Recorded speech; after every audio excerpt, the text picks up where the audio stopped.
Hi, it's Guy Arnold from Slow Selling, and we're just in the middle of recording one of the training courses for the Slow Selling main training, part of the Slow Sellers Association, which is going to be launched shortly.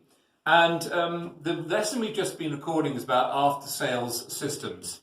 And I felt so strongly about it, I felt it's really important to actually record another short video while I've got the thoughts in my mind.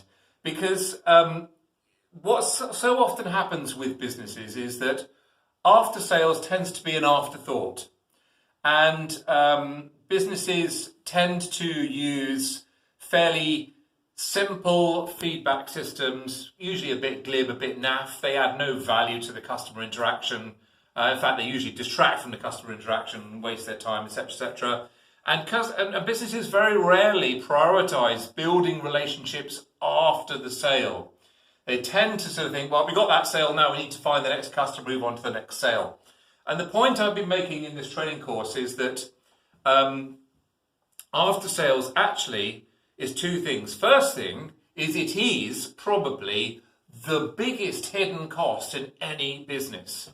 And the reason I say that is because so often customers, when they bought from a business, are then ignored or just put into a sort of formulaic marketing system. So they get bombarded by these emails and this stuff all the time. And you think, oh my God, I wish I'd never come across this business. They keep on bombarding me with this stuff that I'm not interested in. They've not stopped to find out what I am interested in. They've not stopped to work out how I would like the relationship to be developed. They've not stopped to listen and understand me and my needs as a customer. And so often this results in quite the opposite effect of what businesses are trying to do. So they have it destroys loyalty, and the real hidden cost here is the customers who don't come back to you, the customers who don't buy the other products that they could have done if you told them about it, if you'd taken the time to listen to them and told them about it in the right way, and the customers who don't recommend or refer you because you're just not worth it. You know, you just have not proved yourself worth recommending or referring. No matter how many deals and offers and bribes and money offs and coupons you offer them, they're not going to recommend or refer you because you just haven't earned it well enough. So it's the biggest cost in any business. It's also the biggest opportunity in any business. And the opportunity is, if you get a customer who buys one thing, the hard work is done. They've trusted you enough to buy one thing from you. So how can you now build on that trust and invest just a little bit more time, a little bit more effort, a little bit more budget in continually developing that relationship so you can find out what else they might want to buy from you, when they might want to come back to you, and what they might need from you and what they might want from you in order for them to recommend and refer you to their friends and colleagues. And these are the key aspects that the winners do in this market. A great example being Amazon. Amazon pride themselves on not just being customer focused, they pride themselves on being customer obsessed and continually investing in the long term of their business. They never focus on the short term. It's always about the long term. How can we get customers more and more loyal? And of course, their results speak for themselves. Simple story just to finish this video off of this happening, a massive cost happening to me. A few years ago, we were lucky enough to go on a skiing holiday to Switzerland with a chalet company. It was thousands of pounds. It was not a cheap holiday. And we had this wonderful week in Switzerland, absolutely fantastic. And during that week, we of course developed strong relationships with the lady who ran the chalet girl, the guy who drove us around, and the cook in the chalet, who was wonderful.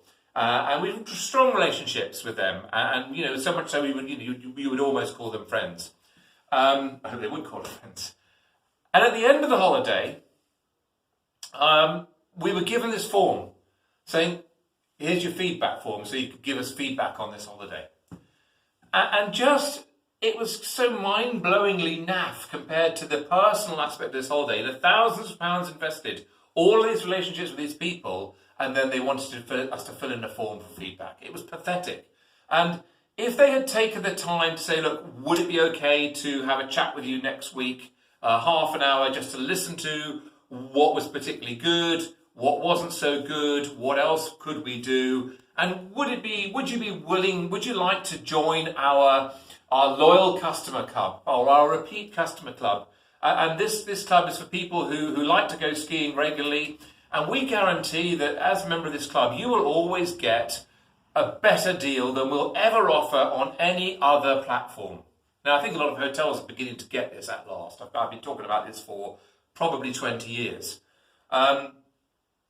And if they'd done that, we would have remained loyal. We would have wanted to go back to them. But instead, we didn't. The next year, we went with someone else. We said, well, what are the deals? What's going on? Where else can we go? So we didn't go back because they didn't cultivate the loyalty. They didn't build a relationship. And they didn't just take the time and effort to be a little bit more than just a one-off provider.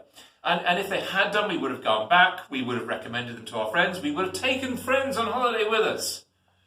And so this massive multi-thousands multiplied by thousands of people means multi-millions of pounds of extra business lost because of bad systems, poor thinking, and a lack of attention to after-sales systems.